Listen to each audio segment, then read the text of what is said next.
doesn't really want to get found.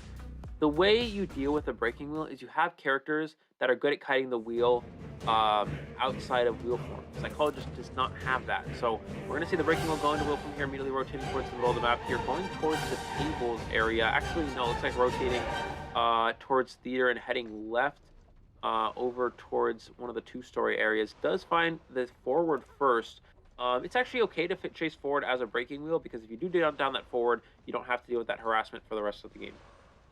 Yes, definitely going to try to push the forward ball out early on to try to stop. Since we're not sure whether he brought Examine or Blink, most likely to bring Blink, but trying to get the spike on the forward is going to be a bit difficult because he's kiting so well at the beginning of the match. He just got one spike, going to this pallet, trying to put that pallet down so fast and getting in those traps, but no, forward utilizing the ball so early on, and now trying to throw this trap again, but with no chance, and getting in the wheel form once again to get those spikes on. Yeah, the problem is, unfortunately, Ford used way too much football there. Because now what happens is you have two spikes, you just get out of wheel form, and the Ford has very little football to work with. He's going to be able to make it through the portal, so a very nice support there to gain more distance. Another one, getting even more distance for the forward. And again, you see why Breaking Wheel struggles against Priestess. I mean, it's becoming so apparent throughout these matches that Priestess is really the game changer. And now changing targets actually to the Priestess, it looks like. Priestess, no spikes are expecting him probably to go into wheel form as soon as this portal goes down. But now he's really trying to get a hit on this Priestess. And, I mean, he's going to be able to get at least one because of the slowdown here. Does have Blink available. But the Cypher progress, 2 already done. 1 at 50 here, and you've lost the forward. This is just a really good position for the RYU survivors. He didn't see the forward there at the second floor taking the spike out, but he's still going for that Priestess, like you said, going to try to follow the blood trail. With Blink on hand, Priestess probably is trying to force the skill very soon, because something the survivors don't know yet, whether he brought Blink or Excitement. So it's something here that T-Lab needs to hide really well, and going to just use it if it's necessary only. And now Priestess coming in and will go for the snap. That was extremely clutch, very close for the Priestess, almost able to run off, but no, Breaking will stop that, and now going back for harassing anyone who's coming close to the chair. Yeah, the biggest problem here is they have 3 ciphers above 50, so they have the cipher progress to win the game. And without full presence, there's really no chance at stuffing any rescues. It looks like we're going to have Wolfie, the Acrobat, coming for the rescue. I expect Acrobat and Forward to be the 2 tide turner characters. He's able to make that rescue there. Priestess going to go ahead, try to transition away. Probably going to use the blink right here. Does get the blink, does secure the down on the Priestess. But is it enough? I mean, again, both sides, there's a lot of cipher progress here. The goal here is that Forward can potentially pop a cipher, maybe go for the rescue. The biggest problem is that the Priestess is dying away from ciphers, but they're also dying in a corner away from the rescuers. So the Breaking Wheel can easily cut off all the survivors here, potentially coming in for a rescue, and stuff that save. So this can be really crucial, and this is where Psychologist becomes very, very weak, because Psychologist has no ability to make the rescue. If you get cut off from a distance, you're getting stuffed as Psychologist. You're not making that save. And Forward is less likely to make it too, considering he doesn't have a lot of football. He wasted too much in the early game, although the Forward is already here. So Forward's able to waste as much time as possible. There's a chance they could potentially prime this Cypher machine. With a tide turner rescue, they'll have enough time to go for a win. Oh, he got stuck there a little bit and throw a peeper there to make the rescue slow, trying to get the Oh! terror shock. Oh, going in for the crucial terror shock. Eli, this could be a game changer right now. Yeah, beautiful terror shock. That is a huge game-changing play, because now it's a tie situation. That just went from a win to a tie instantly, because Forward, when you go for that rescue, you want to bait that hit on Cher, force them out of wheel form, but you have to get the save as they're getting out of wheel form. The Forward messed up the timing, unfortunately, there, and that allowed them to get down. He's going to go for Psychologist here. Acrobat's going to try to pressure in on that rescue. Psychologist should just pop the Cypher machine right away so Acrobat can get a free save. There's really no reason to wait around here. Oh, they might have waited too long here, but the pop is going to go ahead and go off here. Psychologist, wow, look at that speed boost. Broken windows plus borrowed time. Goes for the snap, misses it as well. Not like it's, too crucial. Psychologist, of course, still has that stress to work with. They're going to go ahead and push the exit gates down here instead. Does have peepers available here, but just like that, this is going to be a tied position as long as the Breaking Wheel plays this properly. Forward, not enough football to really do much here. But he is getting stuck here, and he's actually going to change targets, maybe going for the other gate as well. Yes, this is definitely very on Survivor SI right now, because they are both. Everyone knows that he's gonna go for the gate, so they're staying close to the gate but not right at it. So giving enough earmarks for the hunter to just stay in this area, forcing him to roam around and buying so much time for the other side of the gate to start to be opening. And that's what we see right now. The forward, who has been chair 1, already trying to open the other gate, while the acrobat remains still in the middle, and now psychologist also just giving the earmark. Now the hunter decides to just move on, Eli. There's no point just waiting there for something that's not there. The gate has been opened and it's going to be first 2 survivors escaping, and Yeah, it's this is all a 3 about for escape. the yeah, Yeah, the psychologist. dungeon's open. This is a 3 escape. Yeah, this is an excellent job from the survivor. Not something that we often see. So guys, really looking forward to see what's going to bring out in Chinatown Sneaky versus AX survivors with your caster Soymilk and Eli O. Let's go. Looks like we're gonna see the Dream Witch going towards the we call the walls area over here. Looks like it does catch sight of the Magician. So already great find here for Sneaky. Totally fine chase target. Goes for that illusion right away. Already getting an illusion out. This is really good for Sneaky. Getting the trap here onto the Magician. Gonna get the pallet down. Magician does force a leech hit, so at least gets the leech down, which is very important. You see only one more illusion to work with. Of course, we are on the competitive server, which means that, you know, as we talked about, Sway, there's only 2 illusions. This is not going to be Flywheel. This is going to be Old Magician, not the new improved one. So Sneaky may be a bit of a premature patroller, though. Magician might be able to kite this one out because of how far away that follower got. And it looks like one more bite here, but the portal is set up and he's able to take it as well. The follower will be right behind, but this patroller is going to fall off right here. And Magician can use this illusion on the follower. Goes for the illusion. Oh, gets the hit through the illusion there. Excellent job from Sneaky. And you do see why Magician is just such a difficult character to play and a difficult character to use competitively, especially with only 2 wands. Now Magician has no more wands to work with, and just like that, a very, very fast down here for Sneaky puts her in a very strong position right out the gate.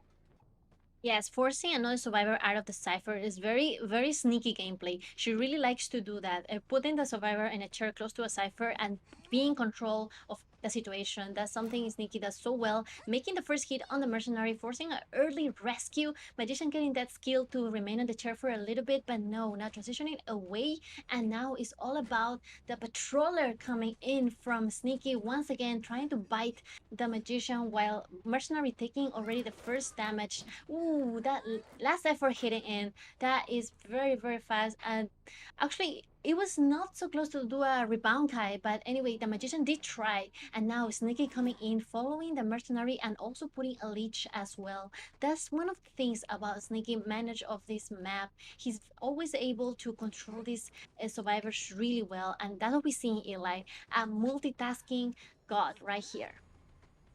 Yeah, and it's not only that, it's also very important to get a leech on the rescuer, because now the rescuer cannot decode until they get deleached because they're half health, right? So if they try to decode, the leech is just going to kill them. If they're at full health and they try to decode, they can easily just eat the leech. And all the elbow pads expired. All the elbow pads gone. That is so big. Wasting items is really important. They're coming in for another rescue. Gets hit on the Priestess with Tide Turner. Magician is going to go ahead and get rescued here. Sneaky following that trail here. No blink available. Of course, we did see the patroller get utilized already from that follower, but it is going to be back. And another portal. This creates some distance, so this allows for a potential rebound kite.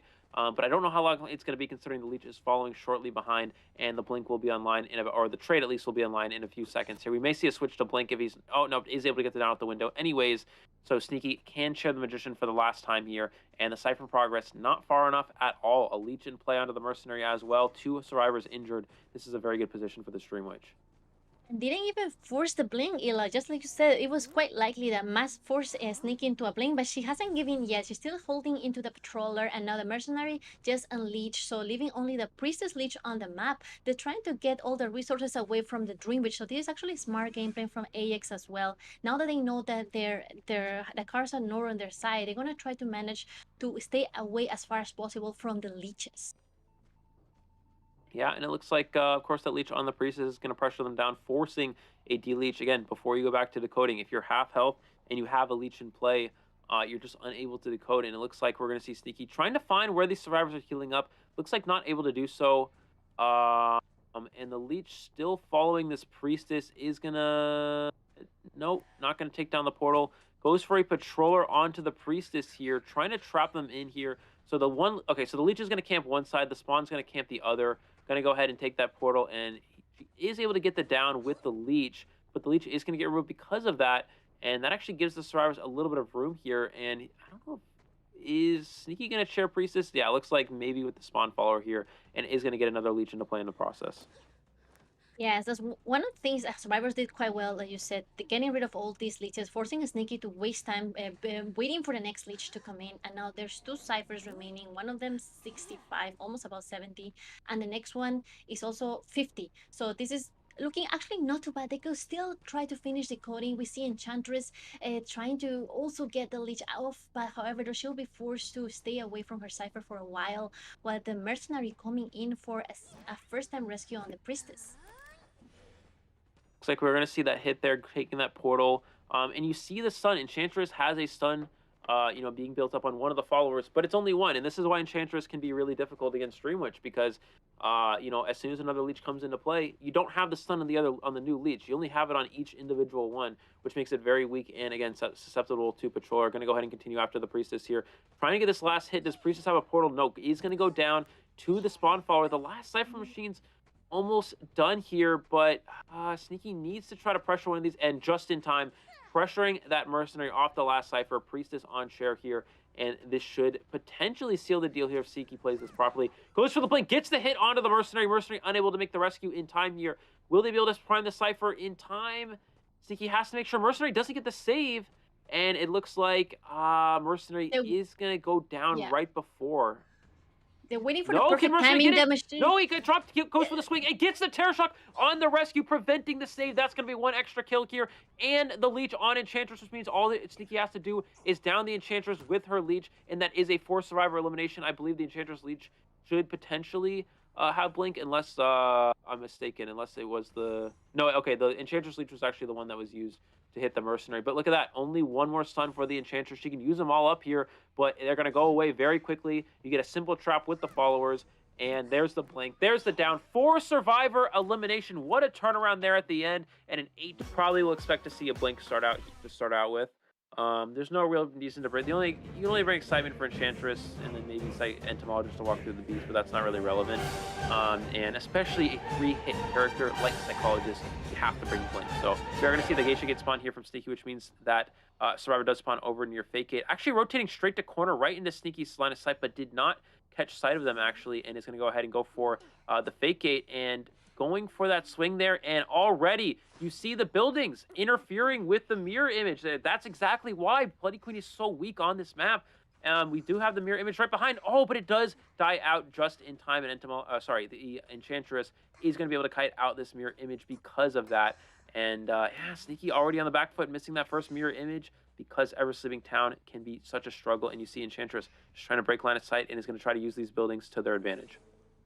Yes, buying the distance and getting the first hit on the Enchantress, that was really crucial for Sneaky. But at the same time, you see Enchantress is trying to get closer, but then Sneaky knows that Enchantress feeds off the press of her being close to her. So she's going to try to just stay away, but at the same time using the second mirror quite well, and now using the speed from the pallet to run to this double pallet area, and Sneaky coming in with the blink.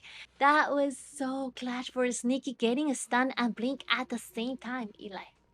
Yeah, wasting that stun, very, very important there. Sneaky, obviously having an advantage because of that. Able to chair on the Mercenary Cypher. No wanted order here is interesting. Gonna go ahead and use that mirror image, trying to force the Mercenary into using an elbow pad. Oh, gets an early hit on the Mercenary. It's Sneaky hit by the tram. Does get hit by the tram, so there's no option to go for a double hit. And this is actually a clean rescue from the Mercenary, although it didn't really seem like it. Tram really coming in clutch there. Enchantress, of course, going to use this time to get away from the last Cypher. Not the last Cypher, but the Mercenary Cypher Machine. Goes for the pallet drop here. Sneaky does have the mirror image. You have to be careful. You're not close to the Enchantress. Enchantress can actually stun to cancel it. And it looks like Sneaky does get the down on the Enchantress. 3 stacks now available, which is very important. That's going to be able to help the Enchantress kite out a mirror image later in the game. Psychologist is going to go ahead and heal up that Mercenary, allowing them to come in for another rescue. Oh, does Sneaky get the hit? Gets the hit before the heal goes off. That is a huge play there. Yeah, big misstep from AX, healing right next to the Hunter, and Sneaky able to get the down on the Mercenary, and all of a sudden this went from a tied position to a complete winning position for Sneaky if this plays out properly into her favor. We're going to say mirror onto the Entomologist as well. Gets a hit there. Entomologist unable to go for the rescue. Psychologist too far away here as well, and this is a perfect position for the Bloody Queen. Was so clutch, Eli. That stopping the Wi-Fi healing, that definitely detrimental for the survivors right now because they were not expecting that. And now psychologist happens to be quite far away from the chair, making Enchantress in completely fly first, and Mercenary just here going into the chair right on his sneaky arms. This is so important, Eli, right now because now Sneaky is definitely with the upper hand of this match. Absolutely. And I mean, what do you do here if you're the survivors? I mean, psychologist comes for the save, 3 ciphers left, and some of them don't even have a lot of progress. And I think, oh, she didn't see the psychologist, but she's gonna hit the psychologist here. They're gonna get the rescue. Psychologist, of course, can take extra hits. Mercenary, you're gonna have to use 1 elbow pad here. I think Sneaky probably gives up chase on Merc. Oh, she's gonna keep chasing Merc. I don't agree with this because now Merc just elbow pads this here. Yeah, I mean, you get the last elbow pad out, but you waste your mirror image. Doesn't really seem worth it. And Mercenary, of course, will have that 15-second delay time when taking that hit. Sneaky can use Blink here to down the Merc, but with the delay time, this may give the survivors enough time to potentially, when this goes for the Blink, is able to get the down on the Mercenary. But as we mentioned, Soy, 15 seconds starts now, and Mercenary is going to take a long time to die, and maybe, just maybe, this will give survivors enough time to potentially go for this. But will Sneaky go for the mirror onto the Entomologist? If she can down the Entomologist right here, that could be very good. It gets the hit on the Entomologist, and now no one can go to the last Cypher machine, and all of a sudden, this looks like a winning position. All of a sudden, Sneaky once again changing the match towards her favor. That long distance hit on Entomologist through the wall, that completely got Entomologist off guard. And now Sneaky just needs to find a Psychologist and try to stop for this rescue to be done, because now Psychologist is divided. Go to the chair or go to the Entomologist that is down. So it's definitely a little bit of difficult situation here for Scythe, forcing to be a rescue here for the Mercenary, and doing that body block quite well. But again, I don't think it really helps right now having 1 more person down. But I guess they just want to elongate the life of the Mercenary so he can kite around this 2-story area, while Entomologist just used a self heal. Yeah, I mean, the problem is, like, it's still technically tieable. Like, the problem is, even if Sneaky gets the... Oh, my God! Gets Mind Game there! Misses that hit there. Mercenary, yeah, and that's not looking behind them when they kite, unfortunately, and that gives a free hit to Sneaky, is able to get the down, and now it's no longer tieable. I was going to say, if Mercenary could force out a mirror, potentially try to last as long as possible, plus 15 seconds of delay time, maybe the survivors can pop the last 2 ciphers. They're both at 75+. But now Mercenary is going to go down here, is going to get shared. What's kind of interesting is a 1 escape is still possible. Sneaky switched to Peepers, which I think is actually a huge misstep, because now Sneaky doesn't have teleport late game. If the survivors do manage to pop the last cipher, there's no option to teleport. We're going to see the mirror angle change. Does it find the survivors? No. There's no option to teleport. So what's going to happen is you're able to get down 1 survivor at the end game. This is assuming you can pop the last cipher machines. You're able to get 1 survivor down in the end game, and then the other one just opens the other gate because there's no teleport. You can't get to that gate. We do see Sneaky does find the survivors hiding out in Graveyard here. Of course, Psychologist being the one injured here. Entomologist was able to get that heal off. But I think Sneaky probably still is on track to get all 4 survivors down here. Yeah, she of course knows there's 2 survivors right here, so definitely going to try to use the mirror to down the Psychologist very soon. So now using the walls, wow, no, they didn't help. So now Psychologist is kind of trapped in a sandwich situation and will be get down, which leaves the Entomologist alone, and she has to try to pop 2 ciphers, Eli. That's really difficult, like you said. So it's definitely Sneaky knows that, and is going to try just to follow the earmark until she finds the Entomologist and downs her. And since she already used the self-heal, it's going to be very difficult now for her to just kite long enough until the Psychologist stands up. So definitely a hard situation here for the survivors, Eli. Yeah, I mean, it's just a matter of time here. Psychologist is able to, get back up. So, I mean, it's not over just yet. His last cipher machines, as you see, they have a lot of progress, and there's no teleport. So that's really important here. We're going to see Sneaky go for this Entomologist. But you see, you can't mirror here. It's Ever Sleeping 10. You got to angle yourself very well here. Trying to go for a basic hit without having to use mirror is able to injure the bees once in the process. There's the mirror image. This should get 1 hit. Hits the bees and misses those swings, but is able to get the 1 hit after a while there. And, oh no, Psychologist does not have self-heal. Never mind. So, yeah, this is it. This is a 4 survivor elimination. All you have to do here is continue off this Entomologist. Go for that mirror. That will be 4 survivors down, meaning the RYU survivors only need 1 escape to secure the win here against AX. Yes, using the beast a little bit to elongate the kite. However, there is going to be another mirror soon for Sneaky, and she's gonna use the full presence to get the hit on entomologists, and it'll be a GG's. 4K coming in again for Sneaky, super deadly hunter. Giving so early on the survivors, don't give them chance to kite too much around this area. However, though, it is an Axboy, and we have seen all kills happening ever sleeping by Axboy before, so really hoping to see whether Tilap can get this match. And a very good spawn right here in the middle with all the trees utilizing, almost trying to see any of the best targets, and all the survivors already starting to transition away from the Axboy. Yeah, we are going to see. It looks like it is forward first. Not a great chase target. Obviously, you never want to chase that rescuer forward. Needs to be careful. Does dodge that flame there and is going to immediately football away here. Excellent discipline from the forward there. Not being too overly aggressive, using that football only a little bit, and was able to dodge the flame. Does catch sight of the Seer. So this is the best chase target, is to chase the Seer first. But, of course, Seer does have this owl available. Oh, knocks down the tree here. Removing the flame. Beautiful setup there from RYU. Beautiful communication. And Seer is now into graveyard, which is a very strong kiting area. This is going to be very difficult here. Peepers as well. So no blink, which means this is a very aggressive build. Obviously, you have to be aggressive in a situation where you need all 4 survivors eliminated. We should see the owl get you. Oh, the bees come in, and he doesn't even need the owl. Gets that down as well. Excellent support there from these survivors, and the bees will allow the Seer to make it to the window in time here, getting outside of graveyard as well. Still has owl available. This is looking very good for RYU. Note that he's not coming out of the trees, so that's why he doesn't get the low speed down. Owl utilizing and now going for the window vault, trying to get the extra speed, and there's a peeper here to slow him down. However, though, forcing the Axboy to come out of the trees, utilizing the flame, maybe we get a little kiting area here in the graveyard, but we see a beautiful juke for the flame, but will be taking normal hit. And this is actually one of the best kiting area for the survivor, like we mentioned before. Axboy knows that as well, so he's gonna try to utilize these flames. But Eli, the beast is still coming in to help the Seer kite, and this is actually quite crucial because as soon as the beast come, he stops the Axboy tempo and he cannot reach the Seer on time. Yeah, excellent entomologist support there. Seer needs to dodge this flame. Oh, runs right into that one. Beautiful flame snipe there from this AX Hunter. But Cypher progress, it's so far along. 2 Cypher machines almost primed here. 1 at 60, 1 at 30. This is already a win or draw position here for RYU again. I expect them not to go for any sort of rescue. They only need to 1 out the X8. There's no reason to push this save.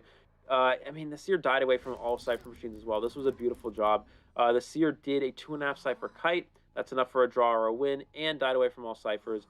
All that needs to happen here is forward feeds Tinnitus, maybe keeps the Axboy at the chair. The survivors to code. I don't recommend Ford going for a rescue here. It's too risky. He's going to try it, but the problem is, again, you're in a situation where you only need 1 off the exit gate here. Ford's going to come for the save. Is able to get the rescue off, so I guess it does buy some extra time, but you are feeding extra presence, and you're giving the Axboy a stronger late game situation. So RYU being really overly aggressive in a situation where they don't necessarily need to. We'll see if it works out for them. Yes, definitely buying some extra time, forcing the Axboy to move away from the forward. Doesn't want to waste time and then maybe potentially lose the Seer. So that's why he going for just camping the Seer a little bit more, farming him, taking him to a closer chair, which actually doesn't really help the survivors because there's a machine here and the survivor has been pushed away from the machine, and now Axboy can camp the chair and the machine with those peepers and trees coming in. Entomologist was really close. Acrobat about to finish his machine, and now forward is starting a new one. Yeah, he is. Ford is going to give a free hit there, but this is going to allow a free save as well. The question is, does he continue after Ford, or does he go back for a series? He's going to go back for a series. He's going to drop 2 peepers here. And what that does is that, that forces the Ford to remove the peepers before continuing to decode. But that's Cypher. 50% of the way done. Now trade swap is not available because he used up all his peepers. The goal here is he's trying to... Okay, so the idea for the Axboy here is he's trying to slow down the Ford Cypher as much as possible and trying to down the Seer before they can prime it. But the Axboy acknowledges, I need 4 survivors out here. I cannot afford to even play for a tie. I have to go to this last Cypher, try to pressure the Ford, try to chair him on it, and try to go for a win. We're going to see him just looking around here. He's on cooldown with the trade there because he used 2 peepers. He's going to go ahead and try to pressure the corner house Cypher machine. But if he does that, the Ford continues to do graveyard. Yes, 56% on that mission forward. He just have to leave him because there's no way he can get the forward in the graveyard area, and he knows that. So now going back to where they are, Seer was left at the second story. Full health Seer. They're gonna try to commit to one of these survivors. Beautiful placement of the pallet from the entomologist, trying to get the flame, but no, Seer immediately juke it away, and now we see the hunter having a little bit hard time reaching the main target, which should be the Seer, which is dead on chair. Yeah, absolutely. And he's gonna go ahead. He's gonna teleport to the forward here.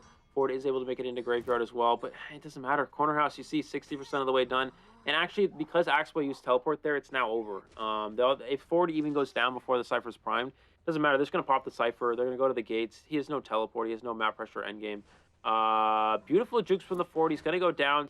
Oh, he has an illusion to stay alive a little bit longer, and somehow that didn't register. He's gonna get the down, but they're gonna pop the Cypher. And, as previously mentioned, Soy, no teleport. So even if he downs this forward instantly, there's no way to pressure that last Cypher. The only chance for the Axe Boy was try to down the forward quickly in the endgame and hope that he could teleport to the gate in time. But unfortunately, he did use up that trade. He needed to try to hold that. And forward is going to try to cut here as long as possible. Probably will go down within a few seconds. Of course, Dungeon not in the vicinity. But 3 survivors at the exit gate here for RYU, and they will ultimately secure the win here against AX. Yes, now forward is dying here, giving definitely the win for RYU. Kudos for AX for the gameplay, but